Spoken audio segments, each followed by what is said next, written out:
sewing friends, welcome to my sewing room. My name is Beth, and if you're new, welcome. Behind me I have a vintage quilt that began as 30 quilt blocks given to me, and I'm putting it together for the owner. I told her I could put the blocks together, and while I was doing that, I wanted to figure out what is the name of this pattern, where did it come from, and how to make it. So I'm going to share that with you today. Let's get started. Here are all of those blocks after I sewed them together into rows and put the rows together. This is a beautiful quilt, and I looked high and low for another pattern like this one, and I was unable to find a quilt pattern in any of my books here at home.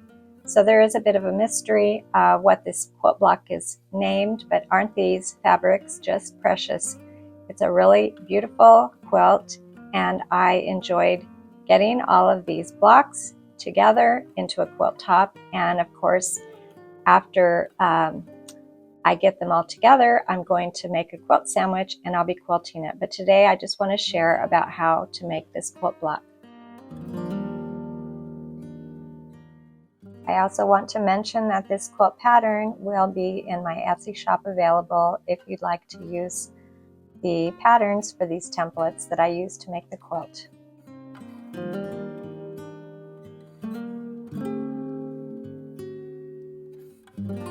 Like the quilter before me, I cut my background square 12 inches, and then I drafted some patterns for my applique.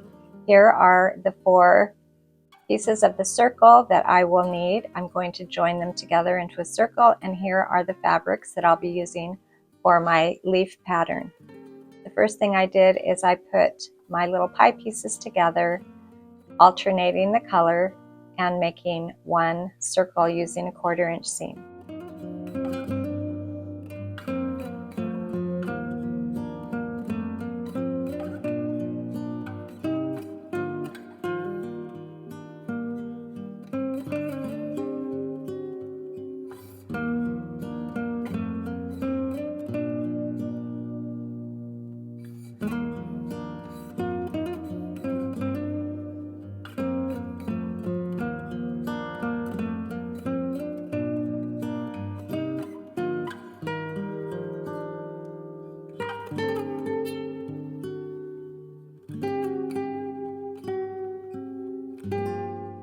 I was pressing my seams of this circle here. I also pressed my background piece of fabric, my square. I'm going to fold it in half diagonally twice so that I have some lines pressed in for the placement of my circle. I'll be putting the seams on those lines.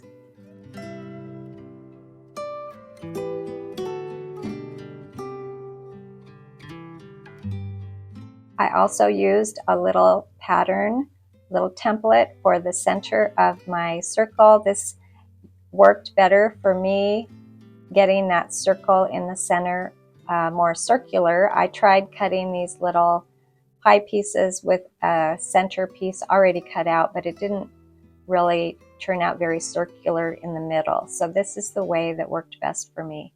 And then after drawing that inner circle, I trimmed away the fabric, leaving about a 1/4 inch for my seam allowance. And then I went around and used my small scissors and put some little slits in here with my scissors. I cut all the way up to that pencil or that chalk line. You probably saw I used pencil for half and chalk for the other half so that I could see the circle on this light and dark fabric.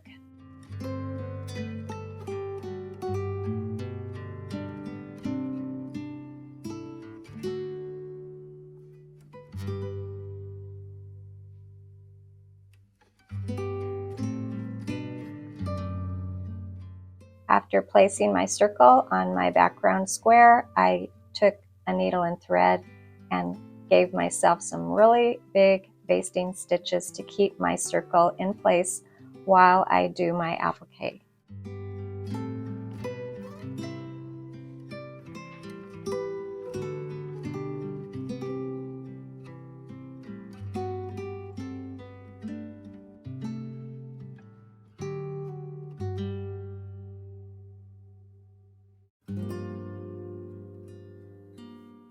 I chose a neutral thread, this gray.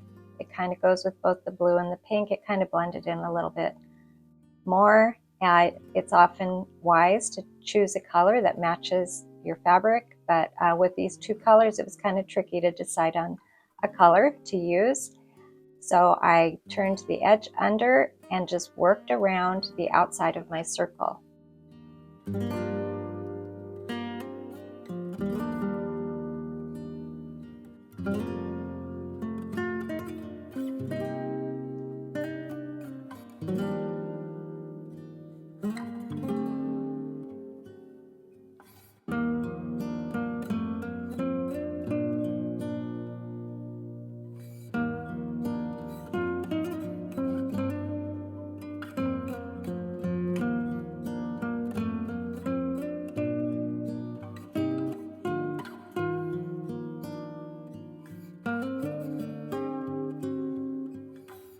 Was done with the outside of the circle, I went to the inside and I did the same thing, just tucking those edges under and stitching all the way around.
For my leaves, I am using a cardboard template and I'm going to draw the leaf pattern on the back of my fabric. The pattern available in my Etsy shop also includes a seam allowance. So this cardboard is the pattern minus the seam allowance because I'm going to be using that cardboard for pressing my little applique piece here. I'm going to press it using some starch. I've done this a few times on my channel. It just helps me as I work. There are multiple ways of doing applique, and this is the way that I'm going to be doing applique today on this beautiful quilt block.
After getting all of my leaves ready, I covered my ironing board with some fabric and I sprayed the back side of my leaves with some starch.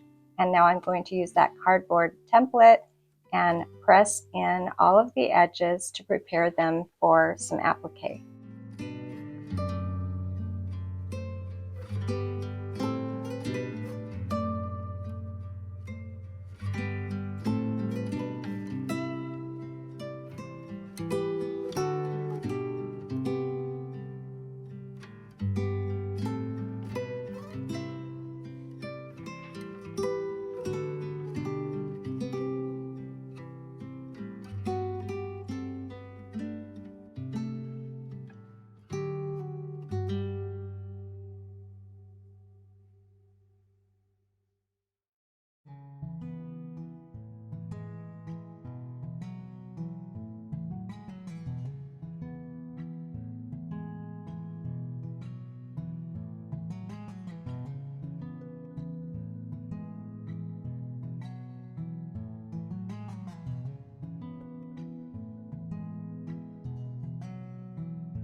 This is a beautiful quilt block that I'm calling Vintage Circle.